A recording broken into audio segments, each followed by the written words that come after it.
Buenos días, qué bueno estar acá con ustedes tempranito, dándole gracias a Dios por todo. Padre, gracias por este día, gracias por tu amor, por tu misericordia, por tu bondad, por tu ternura, porque eres bueno. Gracias, Señor, por esta mañana preciosa, llena de tu luz y de tu verdad. Gracias. Clamamos a ti que nos ayudes a abrir nuestra mente y nuestro corazón. Ayúdanos a entender tu palabra. Ayúdanos a verte en el Antiguo Testamento. Danos la gracia de poder ver en cada una de esas citas, esas sombras y figuras de aquel que hablaron durante tanto tiempo y que se hizo real y se hizo persona como lo eres tú. Danos la gracia de poderte ver y danos la gracia de que nuestra vida sea cambiada y transformada en tu precioso nombre. Gracias, Jesús. Bendito y bendito sea tu nombre por siempre. Amén y amén. Bien. Estamos entonces, clase 28, el sacerdocio 4. Vamos a retomar el tema, solo para que sepamos por dónde vamos, para poder entender mejor el consumado es, porque esta es palabra clave en la parte que tenemos de formación ahorita es, ¿se consumó el Cordero de Dios? ¿Murió Él? ¿Fue completo? ¿Dijo Él en la cruz, consumado es? ¿El sacrificio fue consumado plenamente? ¿El tabernáculo fue completado totalmente? Y el sacerdocio, que es lo que estamos estudiando ahorita, pues vamos a ver que en la persona de Jesús también es consumado. Esta es la línea de la eternidad de Dios, la línea de la mano de Dios, y durante este tiempo hemos estado estudiando cómo el pueblo fue sacado por Dios por medio del Cordero, el holocausto en el cual fue quemado total y completamente, que es la fiesta del Pasaj. El pueblo fue liberado de Egipto, atravesó el Mar Rojo, llegó al monte Sinaí, y en ese monte Sinaí, que es clave en el Antiguo Testamento, en donde Dios se revela a todo el pueblo y hace un pacto con él. Todo este proceso que hemos estado viendo, conociendo cómo Dios entregó la Torá, cómo Dios entregó la ley y le dijo a su pueblo cómo quería que su pueblo caminara, por cuanto Él es un Dios santo. De santidad hemos estado hablando todo este tiempo y de cómo Él a través del tabernáculo y a través de los muebles nos da un montón de mensajes a través de cada uno de ellos, mensaje a través de madera, color o metal, de la forma como Él lo planeó y lo cristalizó. Y de igual forma el sacerdocio, cómo el Señor llamó a través de Aarón y cómo fue siendo escogido todos los que venían en sucesión, la ropa que Él utilizó para que el sacerdote fuera visto en esa majestuosidad, porque el traje es primoroso, el traje es precioso. Les cuento que el traje lo estamos haciendo. Tal vez la próxima semana ya lo traemos, porque dentro de poco vamos a entrar a ver las vestiduras. Hay una hermana preciosa que ya, gracias a Dios, casi después de 1 año o 2 meses de estar viéndolo por un lado y por otro, vamos a tener todas las vestiduras del sacerdote. Hemos platicado de los sacrificios de olor suave y no suave, y pues después de que estudiemos las vestiduras, pues vamos a entrar a lo que se llama el resumen, o lo que son las fiestas que anualmente se celebran o se celebraban en el pueblo de Dios. Y con esto pues tenemos un reprise de todas las cosas. Estamos ahorita en el sacerdocio, viendo el sacerdocio para posteriormente entrar a su ropa y su oficio. Aquí estamos en el tabernáculo para ubicarnos bien. Yo creo que todos ya se han familiarizado con él. Lo que estamos viendo el día de hoy es el sacerdocio y posteriormente entraremos a las vestiduras sacerdotales, aunque ustedes ya pueden ver aquí al sumo sacerdote con las 8 piezas. Hay varias piezas que no se miran, especialmente lo que es el calzoncillo de lino fino torcido que usa el sumo sacerdote. Bien, estamos estudiando el sacerdocio en el Nuevo Testamento y dijimos que uno de los mejores libros para poderlo estudiar es Hebreo. Y hemos comenzado a leerlo, las citas que consideramos que son básicas para nosotros. Vamos a leer Hebreos 5, del 5 al 10, y vamos a ir tomando porciones de la palabra de Dios y vamos a ir platicando, comentando, e inclusive si de repente pues hay duda, pues y la podamos responder, pues bendito sea el Señor. No nos olvidemos, hay un micrófono aquí, mejor si lo cogemos y si alguien quiere platicar, pues lo pasamos de uno a otros. Entonces, Hebreos 5, del 5 al 10, dice así: así tampoco Cristo se glorificó a sí mismo, haciéndose sumo sacerdote. Y esto es cierto, nosotros sabemos que Él en ningún momento vino a ocupar ese puesto. Él no se engrandeció, sino que Él vino en sujeción para ser el Cordero de Dios que quita el pecado del mundo. Y dice en amarillo, sino el que le dijo, ese fue el Padre, tú eres mi Hijo, yo te he engendrado hoy, como también dice en otro lugar, tú eres sacerdote para siempre, según la orden de Melquisedec. ¿Quién dijo esto? El Padre. ¿En qué momento Cristo comenzó a ocupar el puesto de sacerdote? ¿Antes o después de su muerte? ¿O después de su resurrección? Después de su resurrección. Cuando Él resucita, la primera cosa, aparte de aparecérsele a María Magdalena, obviamente era que Él tenía que tomar la sangre y llevarla al propiciatorio, allá arriba, al templo celestial, para que la obra de justificación fuera cumplida y de esa manera la misericordia pudiera venir a nosotros. De esa manera el plan de salvación se completaba para todos nosotros. Versículo 7 y dice, y Cristo en los días de su carne, ofreciendo ruegos y súplica con gran clamor y lágrimas al que le podía librar de la muerte, fue oído a causa de su temor reverente. Y aunque era hijo, por lo que padeció, aprendió la obediencia, y habiendo sido perfeccionado, vino a ser autor de eterna salvación para todos los que le obedecen, y fue declarado por Dios sumo sacerdote según el orden de Melquisedec. Vean ustedes cómo Hebreos, quien lo escribió, pues está en interrogante de si fue Apolo, Juan, Pablo o posiblemente otro escritor.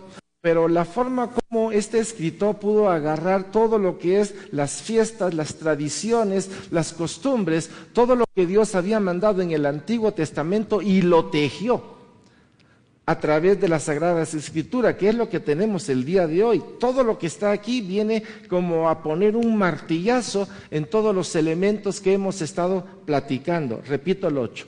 Y aunque era hijo, por lo que padeció, aprendió a obediencia, y habiendo sido perfeccionado, vino a ser autor de eterna salvación para todos los que le obedecen, y fue declarado por Dios sumo sacerdote según el orden de Melquisedec. Si retrocedo un poquito, también a Jesús se le dio el nombre sobre todo nombre, ¿cierto? En el cielo, en la tierra y debajo de la tierra, y toda rodilla se va a doblar en el cielo, en la tierra y debajo de la tierra, y todos van a confesar el nombre de Jesucristo. Pasemos a Hebreos 7, 11, 12. Como se dan cuenta, no estamos leyendo todo el libro, sino porciones que considero que son importantes para nosotros. Y dice, si pues la perfección fuera por el sacerdocio levítico, ¿por qué bajo él recibió el pueblo la ley? Si pues la perfección fuera por el sacerdocio levítico, porque bajo él recibió el pueblo la ley, ¿qué necesidad habría aún de que se levantase otro sacerdote según el orden de Melquisedec y que no fuese llamado según el orden de Aarón? Aquí es importante entender que todo el Antiguo Testamento era sombra. Todo el Antiguo Testamento era un preámbulo para la persona de Jesucristo.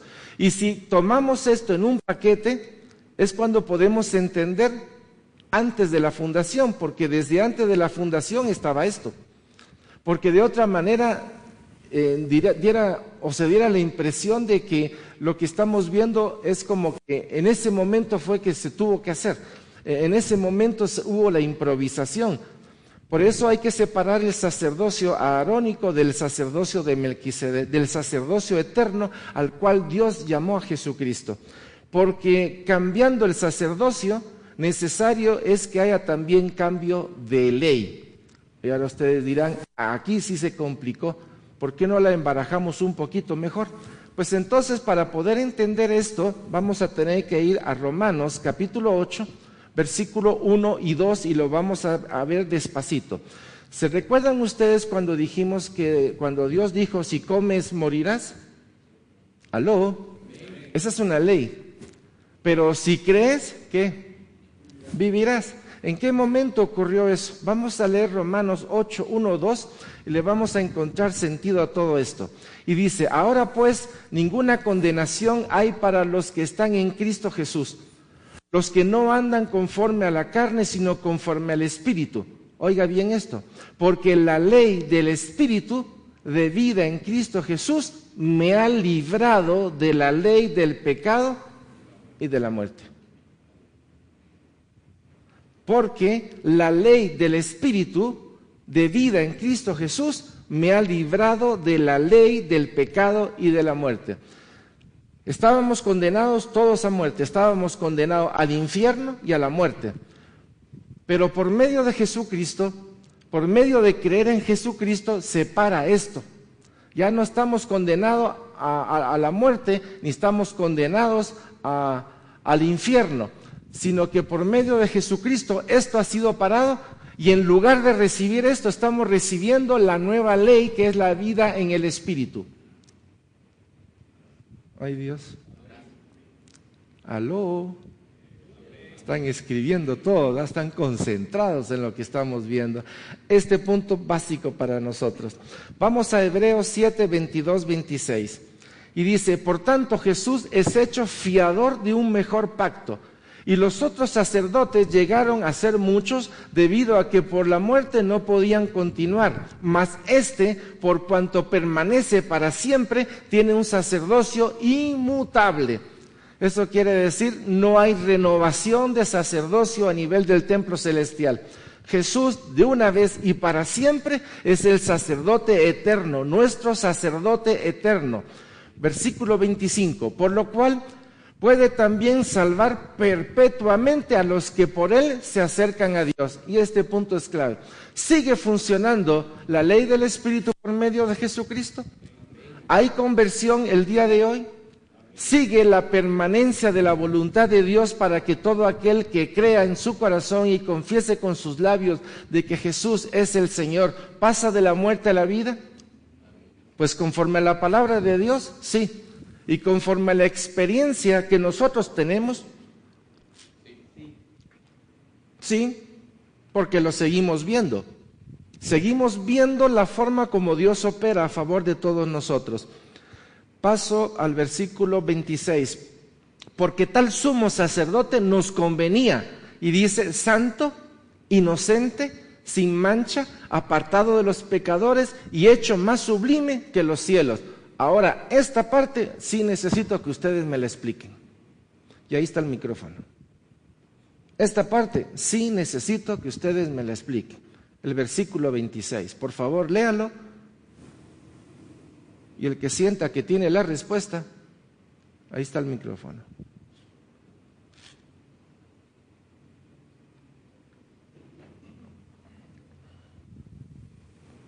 Enfoquemos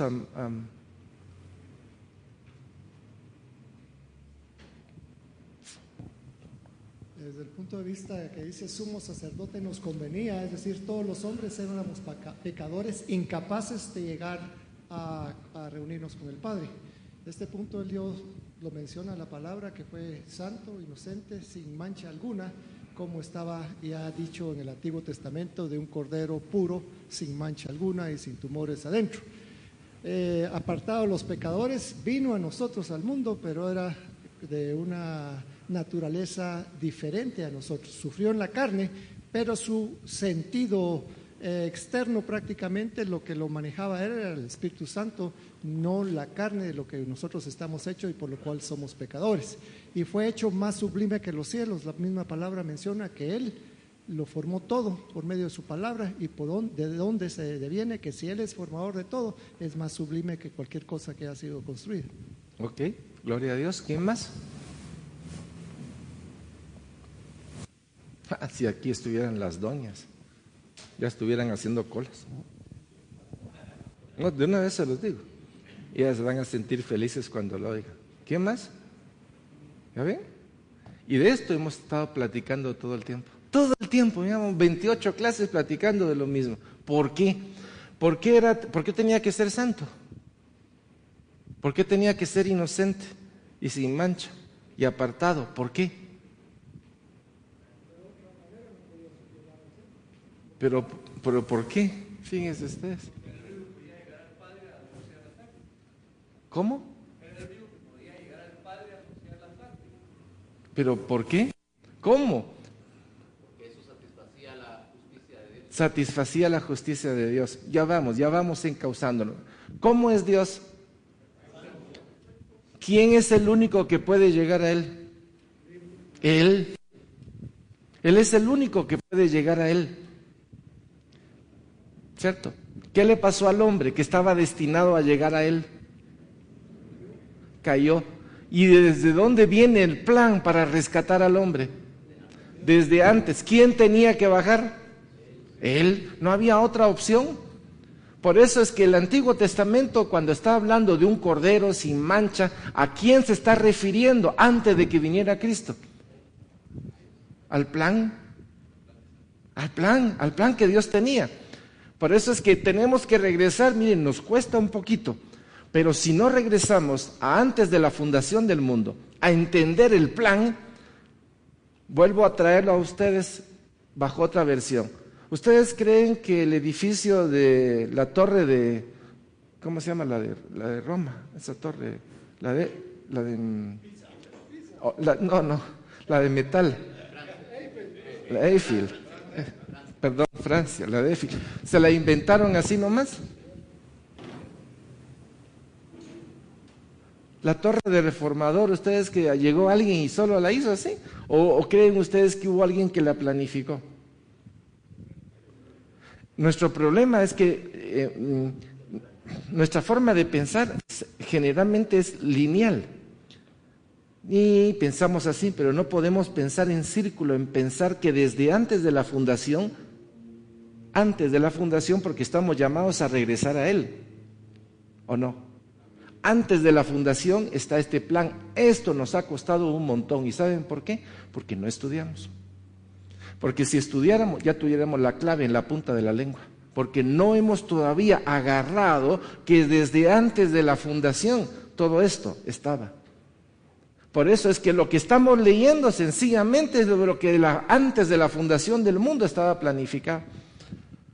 Entonces, cuando leemos y leemos por porciones, sin agarrar antes de la fundación lo que estaba en el Antiguo Testamento y lo que se ha cristalizado en la persona de Jesucristo, si no lo tejemos, lo vemos separado, y viéndolo separado nos cuesta. Doy otra oportunidad, versículo 26, ¿quién lo quiere comentar? Aquí está. Porque tal sumo sacerdote nos convenía, santo, inocente, sin mancha, apartado de los pecadores y hecho más sublime que los cielos. ¿Quién lo puede comentar ahora? Porque ya les di una pieza importante. Allá está el micrófono.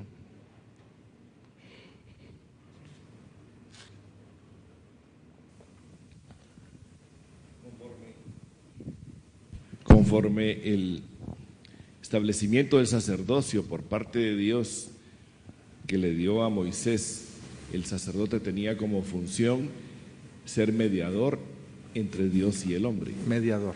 Ajá. Era mediador.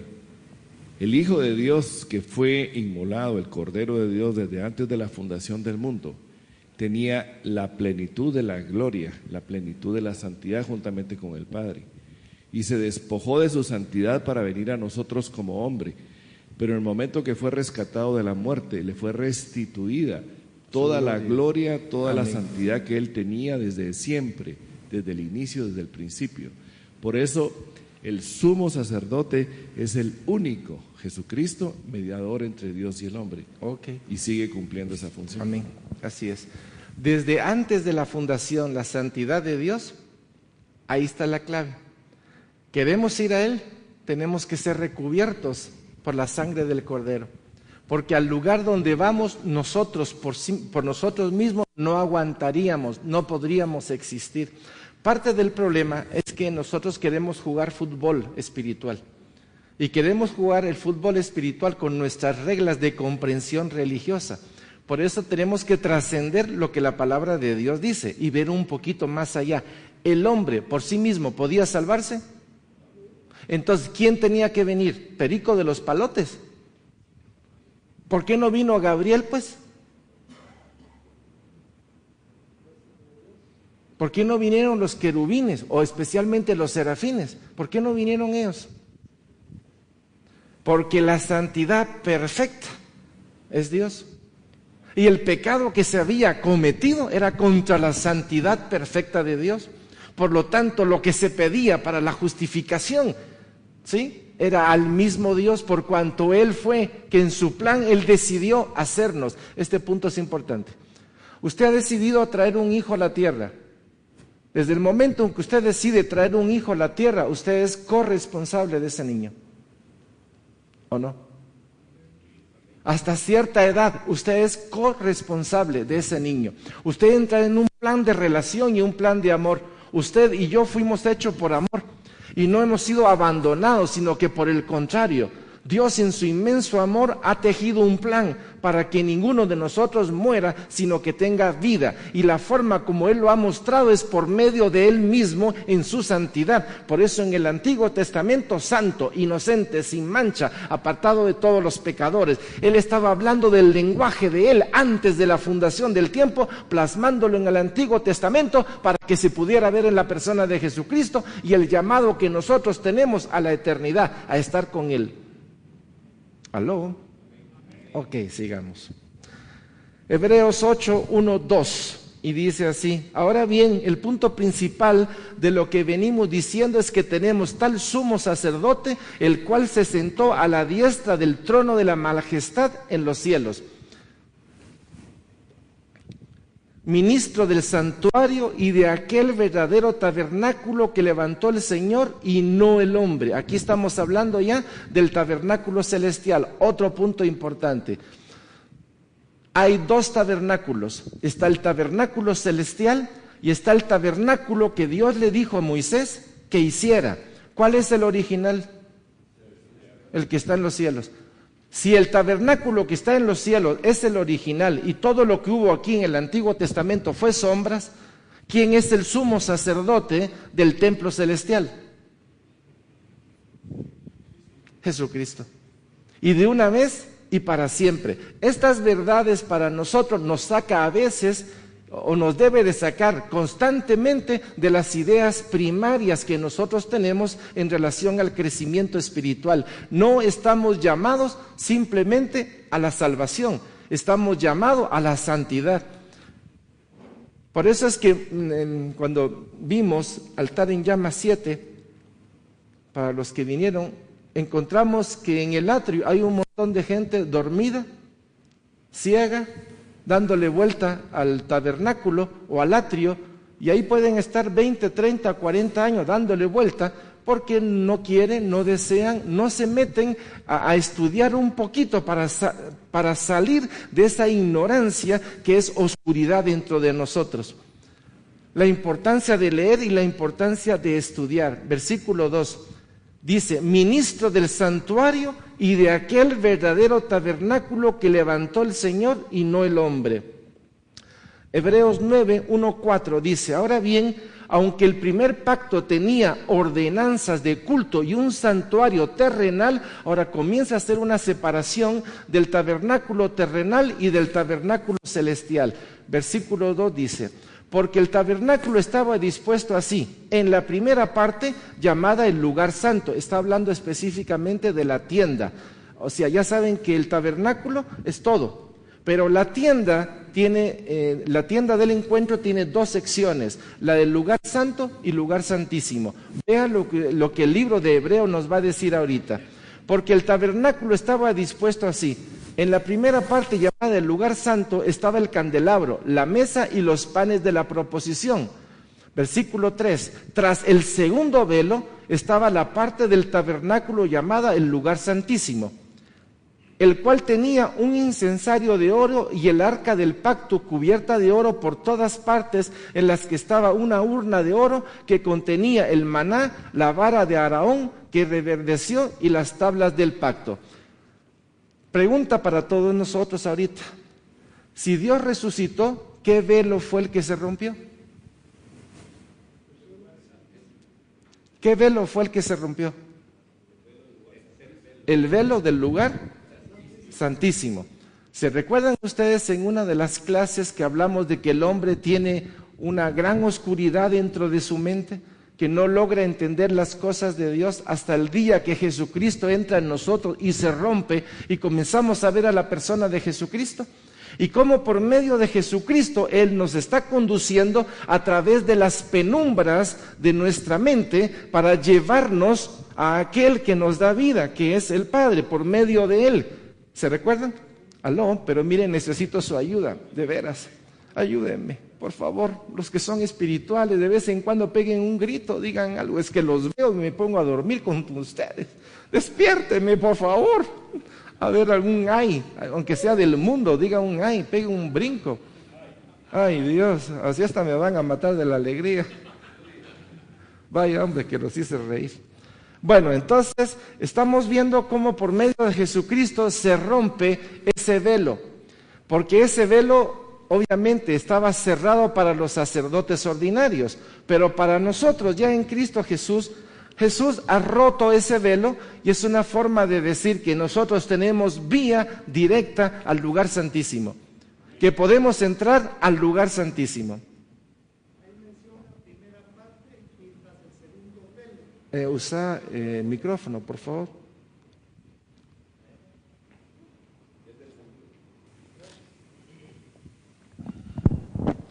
Ángel, aquí estamos leyendo que dice que tras el segundo velo estaba la parte del tabernáculo llamada el lugar santísimo. Sí. El tabernáculo tenía la puerta de entrada, Sí. la puerta de entrada al lugar santo, Sí. y había un segundo velo Sí. o tercer velo en el lugar santísimo. Sí. ¿Cuál es aquí lo están tomando como un todo el lugar santo y el lugar santísimo? No. Por eso, ahorita voy a traer un dibujo para poder esclarecer un poquito esto, porque el libro de Hebreos está haciendo prácticamente una simbiosis, si se puede llamar así, está haciendo un Antiguo Testamento con la persona de Jesucristo. Hebreos está fusionando el Antiguo y el Nuevo Testamento. Ha tomado el tabernáculo, ha tomado los sacrificios, ha tomado el sacerdocio, y ¿a quién lo está empatando? A la persona de Jesucristo. ¿Me expliqué? Y todo el libro de Hebreos, eso es el propósito, hacernos ver cómo todo el Antiguo Testamento se cumple en la persona de Jesucristo y que ya no hace falta la sangre de toros ni de animales, porque ya la sangre de Jesucristo es sangre eterna y Él es el sacerdote eterno, Él es el sacrificio eterno y en Él está consumado todas estas cosas.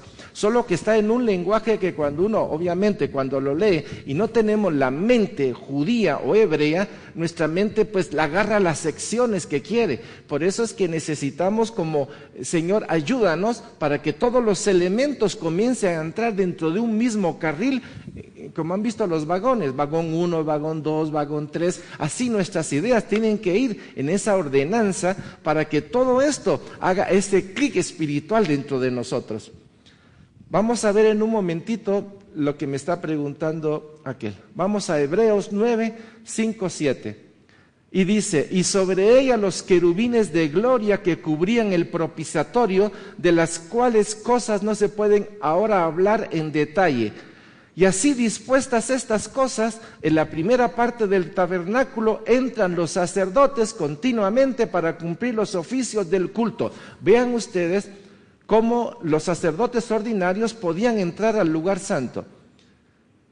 Se recuerdan que, bueno, posteriormente ya en el templo que construyó Salomón, pues las clases de los levitas se dividieron y hubieron un montón de clases sacerdotales, como quien dice, por ejemplo, si vamos a retiro, a un encuentro, grupo 1, su encargado con su equipo, etcétera. Así se levantaron varias casas de levitas, los cuales tenían su función cada día. Cada día entraba un nuevo grupo y cada grupo que entraba tenía funciones específicas. Uno para tomar el cordero, para limpiarlo, para presentarlo, otro para recoger las cenizas y otro que entraba al lugar santo. Y el que entraba al lugar santo pues tenía que entrar obviamente con el incensario, tenía que entrar con el aceite y tenía que entrar con todo lo necesario para hacer la limpieza a nivel del lugar santo. ¿Me expliqué? Ok, y dice así, y sobre ella los querubines de gloria que cubrían el propiciatorio, de las cuales cosas no se pueden ahora hablar en detalle. Y así dispuestas estas cosas, en la primera parte del tabernáculo entran los sacerdotes continuamente para cumplir los oficios del culto. Se está refiriendo a los sacerdotes ordinarios. Y los sacerdotes ordinarios tienen 4 piezas. Todas las vestiduras del sacerdote ordinario son de lino blanco torcido. Obra primorosa, quiere decir santidad. Van a entrar al lugar santo. Paso al versículo 7. Pero en la segunda parte, solo el sumo sacerdote, una vez al año, no sin sangre, la cual ofrece por sí mismo y por los pecados de ignorancia del pueblo. Mire, este es un lenguaje complicado. Yo cuando lo leo, a mí me cuesta entenderlo, pues, por la forma como está redactado. Pero para poder entender esto en una forma ordenada me tengo que ir al Antiguo Testamento. Porque una forma fácil tal vez hubiera sido explicar, nadie puede entrar al lugar santísimo si no tiene el ticket sellado por Cristo, punto. ¿Sí? Pero cuando habla, pero la segunda parte, solo el sumo sacerdote una vez al año, no sin sangre, la cual ofrece por sí mismo y por los pecados de ignorancia del pueblo. Repito esto que quiere decir. ¿Se recuerdan ustedes que para que el sumo sacerdote fuera consagrado, pusieron 2 cabras? ¿Cierto? Pero había un holocausto. La primera cabra era para Dios, el primer becerro era de holocausto. El segundo, que era cabra, ¿se recuerdan cómo imponía las manos?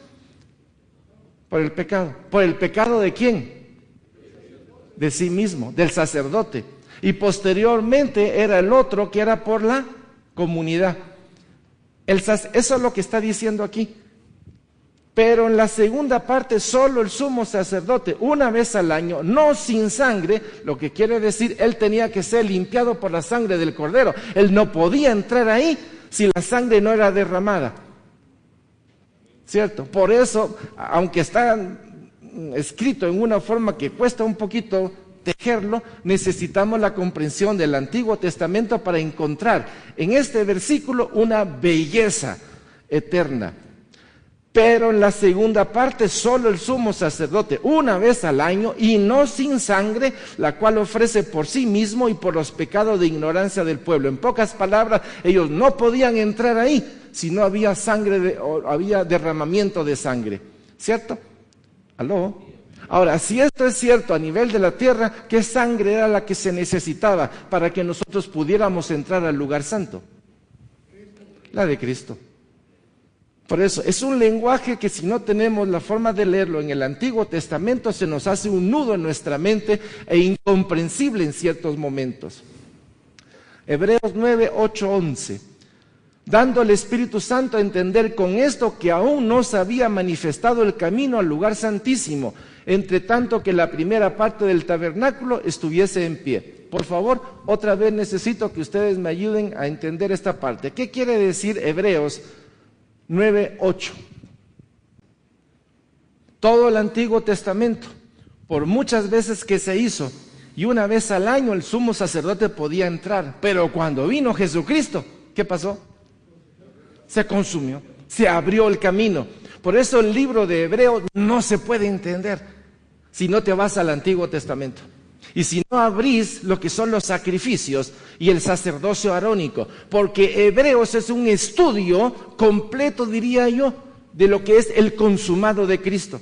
A nivel de hombre, porque lo dice muy bien al principio en Hebreos 1, del 1 en adelante, está hablando, bueno, ¿y quién era Jesús? ¿Y cómo vino Jesús? Porque Dios habló de muchas maneras. Sigamos en el versículo 9, lo cual es símbolo para el tiempo presente, según el cual se presentan ofrendas y sacrificios que no pueden hacer perfecto en cuanto a la conciencia al que practica ese culto. ¿Qué está diciendo con esto? Por favor, esclarezcamelo. César, por favor.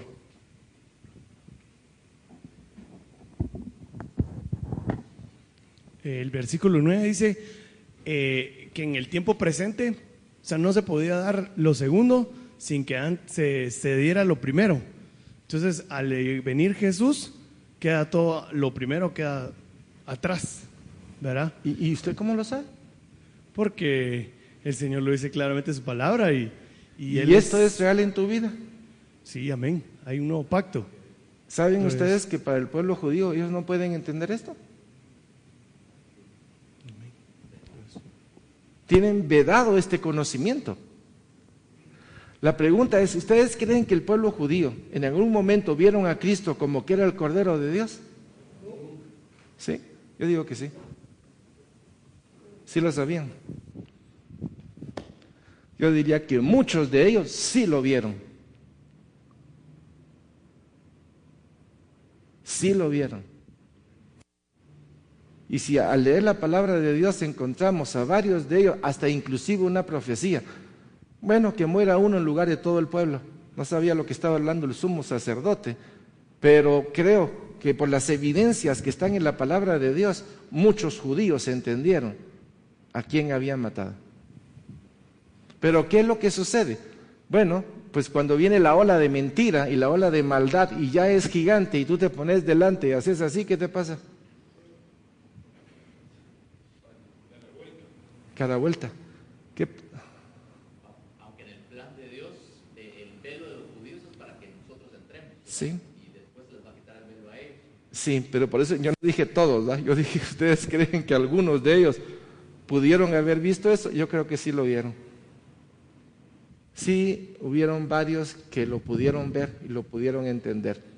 De hecho, el que dijo, he ahí el Cordero de Dios que quita el pecado del mundo, o Jesús es el Cordero de Dios que quita el pecado, que es Juan 1:29, él era del Antiguo Testamento, ¿o no? Y si él era del Antiguo Testamento, ¿cómo es que pudo ver a Jesús como que era el Cordero de Dios que quita el pecado del mundo? Por revelación. ¿Quién se lo dijo?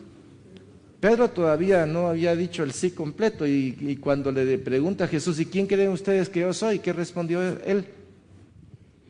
Tú eres el Cristo, el Hijo de Dios Altísimo. O sea, sí veían, y creo que hubieron hombres en el Antiguo Testamento que lo vieron perfectamente, pero no tuvieron la galleta o no tuvieron el poder o la autoridad para dar pasos de fe en relación a esto. ¿En qué momento fue cuando lo vieron perfectamente? Después. ¿Ustedes creen que cuando resucitó Jesucristo a los judíos no se les abrió los ojos como para decir que era el Mesías?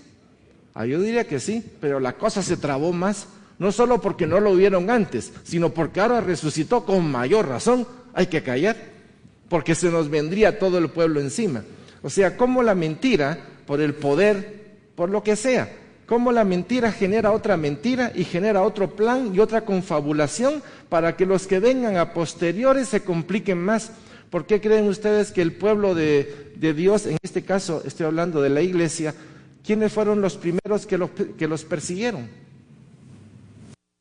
¿Quiénes fueron los primeros que persiguieron al pueblo a la iglesia? Los mismos judíos.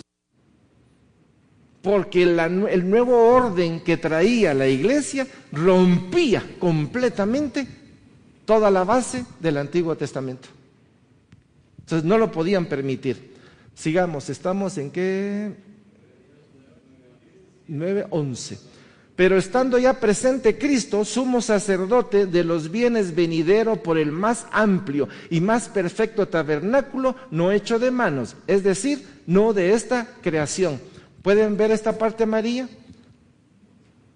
Con esto nuestra mente comienza, obviamente, a abrirse cada vez más, porque si hay algo que nosotros necesitamos es ver el panorama. Contra más vemos el panorama, más extendido vemos el panorama, más idea, más convicción, más claridad tenemos en nuestro corazón. Hebreos 9:12-14. Y no por sangre de machos cabrío ni de becerro. Ahora comienza a agarrar a los becerros. Y miren lo que dice, y no por sangre de machos cabrío ni de becerros, sino por su propia sangre entró una vez para siempre en el lugar santísimo, habiendo obtenido eterna redención. Esta es parte del mensaje medular para nosotros. Eterna redención por medio de la sangre de Cristo, por medio del Cordero inmolado antes de la fundación del mundo. ¿Mis hermanos? Ok, 13. Porque si la sangre de los toros y de los machos cabríos y las cenizas de la becerra rociadas a los inmundos santifican para la purificación de la carne, cuanto más la sangre de Cristo, el cual mediante el Espíritu eterno se ofreció a sí mismo sin mancha a Dios, limpiará vuestras conciencias de obras muertas para que sirváis al Dios vivo. ¿Están viendo cómo de un lado hace la comparación Hebreos? De sacerdocio a sacerdocio, de sacrificios a través de corderos o de toros, a través de la sangre de Cristo. ¿Cómo hace un paralelismo para que obviamente esto estaba dirigido a judíos? Hebreos está escrito para que el judío pudiera entender la obra preciosa desde antes de los tiempos, de la forma como Dios preparó en el Antiguo Testamento y de la forma como se consumó en la persona de Jesucristo. ¿Estamos? Ok. Aquí está el tabernáculo. Aquí podemos hacer las preguntas, por favor. Ubiquémonos bien en el tabernáculo. Y ahí está. El tabernáculo es todo. Todo.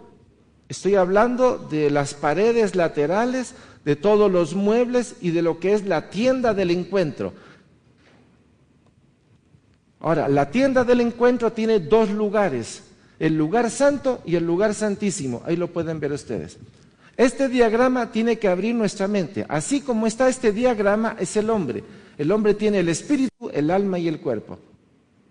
El espíritu viene a ser la parte más íntima, el alma viene a ser el lugar santo y el cuerpo vendría a ser el atrio. ¿Vamos? Dentro de nosotros mismos, en la parte más íntima de nosotros, había un velo. ¿Se recuerdan cuando hicimos el ejercicio? Y este velo nos impedía ver a quién, al Padre. Pero también había otro velo exterior que nos impedía ver a quién, a Jesús. Mis hermanos, pónganme atención, de veras, porque estoy repitiendo lo que vimos hace aproximadamente 4 meses y lo que me da a mí la impresión es de que lo oyeron aquí y no lo volvieron a revisar.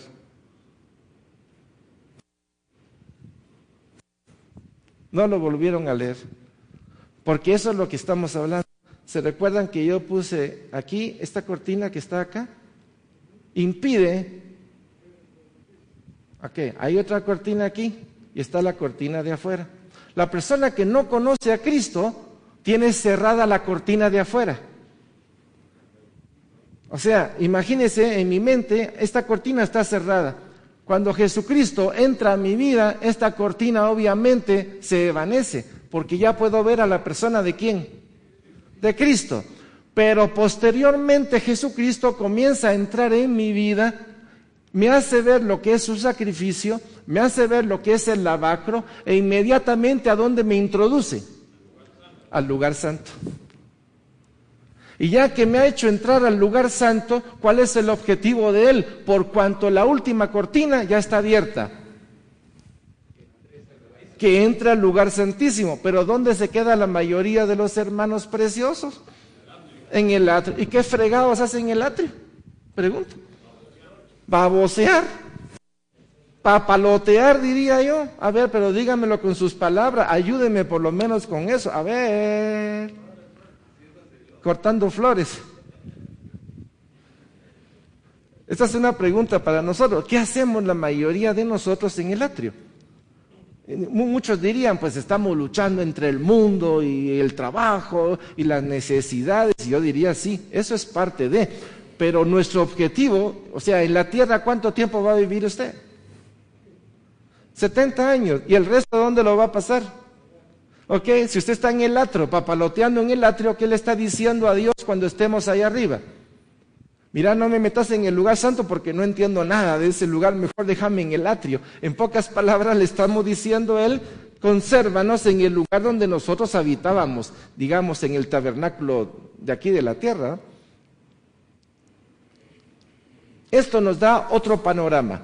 Usted, si no tiene la información de lo que es el tabernáculo eterno, si no tiene información de la forma como Dios procedió en el Antiguo Testamento, entonces ¿de qué se trata la vida cristiana, pues? Ah, no, es que lo que hay que hacer entonces es ir los domingos, escuchar la palabra y de lunes a sábado hacer lo que nos da la gana. Eso no tiene nada que ver con Dios. Por eso es que se ha trastornado todo el proceso por una falta de comprensión, por una falta de claridad de lo que Dios pide de nosotros. Durante la semana somos bandidos y somos cuatreros. De alguna manera hacemos cosas que no están bien. ¿Ustedes qué opinan? ¿Están de acuerdo con lo que estoy hablando? Arrepiéntanse, paganos. No están de acuerdo. Hay algunos que no están de acuerdo. ¿Y hay otros que están de acuerdo? ¿Cierto? ¿Eh? O sea, como que todavía hay en nosotros cosas que no están bien. Y si no están bien es porque no hemos entendido otras cosas de Dios o no queremos hacer las cosas que Dios dice que tenemos que hacer. Sigamos en el tabernáculo. Ahí está Moisés y Aarón. ¿Cuál es la función de Moisés y Aarón? ¿Quién es el mero intercesor en esta porción de la palabra de Dios o del Antiguo Testamento? Moisés. ¿Con quién hablaba Dios todo el tiempo? Con Moisés. ¿Y cuál era la función de Aarón? Sacerdote. ¿Y la función de sus hijos? Sacerdote. ¿Y cuál es la función de los sacerdotes? Aparte de intermediarios, hacían los sacrificios. Y aparte de hacer los sacrificios, eran cuidadores del templo. Y aparte de ser cuidadores del templo, enseñaban la ley. Enseñaban la ley. ¿Qué hacía Esdras? Dice que Esdras se metía en la palabra de Dios, entendía las cosas de Dios para él y para qué. Para enseñarla a los demás. ¿Qué papel jugamos nosotros como sacerdotes del nuevo pacto? Eso es lo que tenemos que hacer. Por eso es que en las koinonías nuestra función es enseñar la palabra de Dios. Y estemos donde estemos, más de alguien siempre hace una preguntita que nos da la oportunidad a nosotros de hablar de Jesús. Vamos, ok. Ahora aquí está el sumo sacerdote. Estamos hablando del Antiguo Testamento y vean cómo se va intercalando con el Nuevo. El sumo sacerdote, y ahí lo podemos ver con las 8 piezas. Aarón, sumo sacerdote, y sus hijos sacerdotes ordinarios, pero luego vienen los levitas. ¿Cuál era la función de los levitas? Eran servidores del templo. ¿Saben ustedes que cada familia, la que está ahí, coatitas, gersonitas y merari o meraritas, tenían una función específica? ¿Conocen ustedes cuál era la función de ellos? A ver, ¿quién la sabe? Empacar los muebles del templo. Cada una de estas familias tenía una función específica. En una iglesia, cuando cada quien está bien ubicado de cuáles son sus funciones y hace lo que tiene que hacer, la iglesia funciona. Fíjese usted, qué curioso, ¿cómo funciona una empresa en el mundo? ¿Haciendo lo que cada quien le da la gana? No. ¿Cómo cree usted que funciona la iglesia? Pero ¿por qué no funciona? Porque no vemos a la iglesia como un punto primordial y básico en nuestras vidas. No trascendemos, entonces lo vemos como algo no primario sino secundario. Si las cosas de Dios fueran primarias, nuestra posición sería otra. ¿Aló? Ok. Aquí está la cruz de Cristo. Aquí está la sangre del Cordero de Dios que quita el pecado del mundo, y esta sangre fue llevada de una vez al lugar santísimo. Y esta sangre en el lugar santísimo ha cumplido ya para nosotros la posición de redención, de justificación, de santificación. Por eso ya está hecho, ya está consumado. Si en mi mente o en mi corazón no entro en el proceso del consumado de Jesucristo, lo que tengo constantemente es una lucha de credibilidad. Y eso, en vez de hacerme progresar, lo único que me hace es trabarme dentro de mis propios pensamientos. Aquí no hemos agregado todavía el mundo, ni hemos agregado a Satanás. Pero todo esto, el mundo, Satanás, La carne se opone a que usted crezca y usted se desarrolle. En pocas palabras, Satanás está interesado en que nosotros seamos enanos espirituales.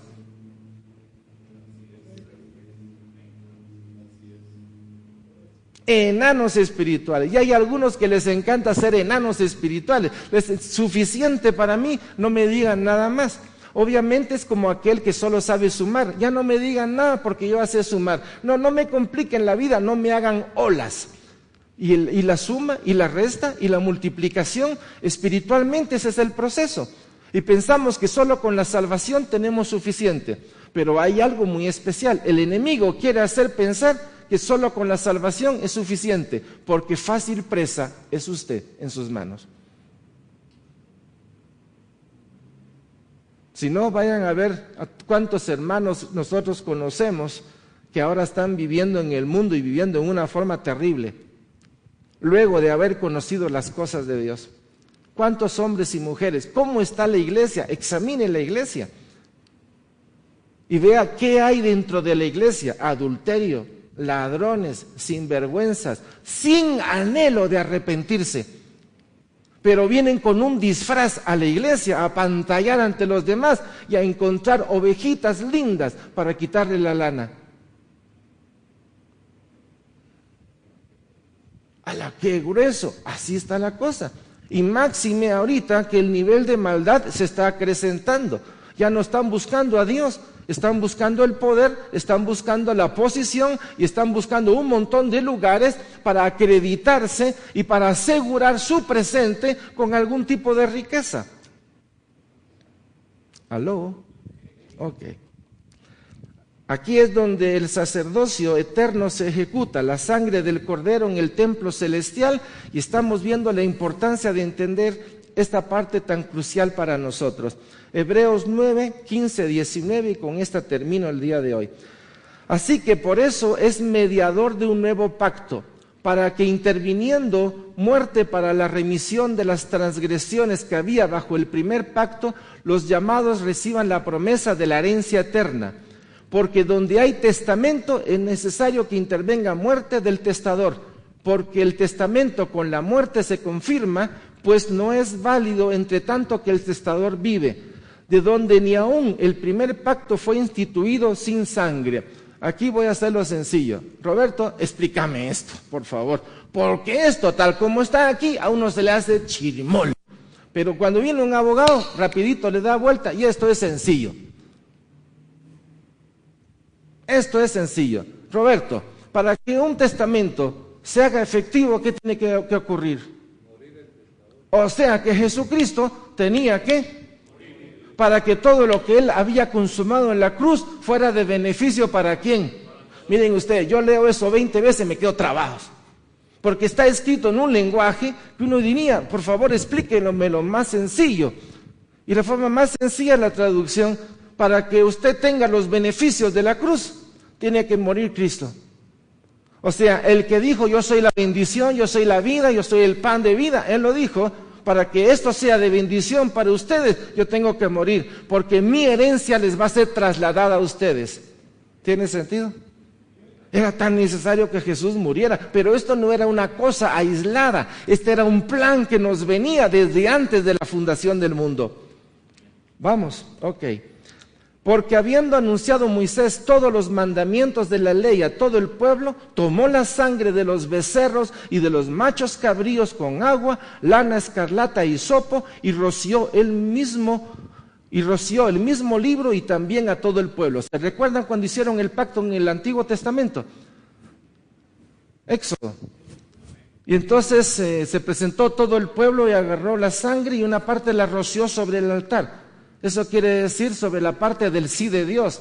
Y vino después y agarró la sangre, y cuando el pueblo dijo, sí, haremos lo que tú dices, la sangre fue rociada sobre ellos. Cuando nosotros le dijimos sí a Jesús, ¿qué sangre cayó sobre nosotros? La de Cristo. Usted está en el nuevo pacto. Como agarrando las figuras del antiguo y la pasamos al nuevo, se cumple el antiguo, todo en la persona de Jesucristo. Ese consumado es, para nosotros tiene que tener un valor consistente. Saber que lo consumado es a beneficio de nosotros, para nosotros, no para los que no han creído. Hebreos 9, 20, 24, diciendo, esta es la sangre del pacto que Dios os ha mandado. Por favor, ¿qué estamos leyendo en el versículo 20, la parte final? Esta es la sangre del pacto que Dios os ha enviado. Punto medular. ¿De dónde viene la sangre? De Dios. ¿De dónde viene la sangre? No es sangre animal, no es sangre humana. Es sangre santa, perfecta, inmaculada. Y además de esto, roció también con la sangre el tabernáculo y todos los vasos del ministerio. Y casi todo es purificado según la ley con sangre. Y sin derramamiento de sangre no se hace remisión. Fue pues necesario que las figuras de las cosas celestiales fuesen purificadas así. Permítame explicar esto porque este punto es importante.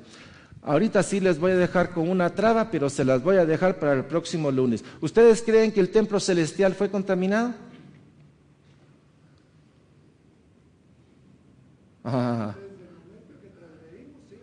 Templo celestial, no el templo de aquí de Moisés. ¿Quique? Oye sí, a ver Quique, el más blanquito de toda la congregación.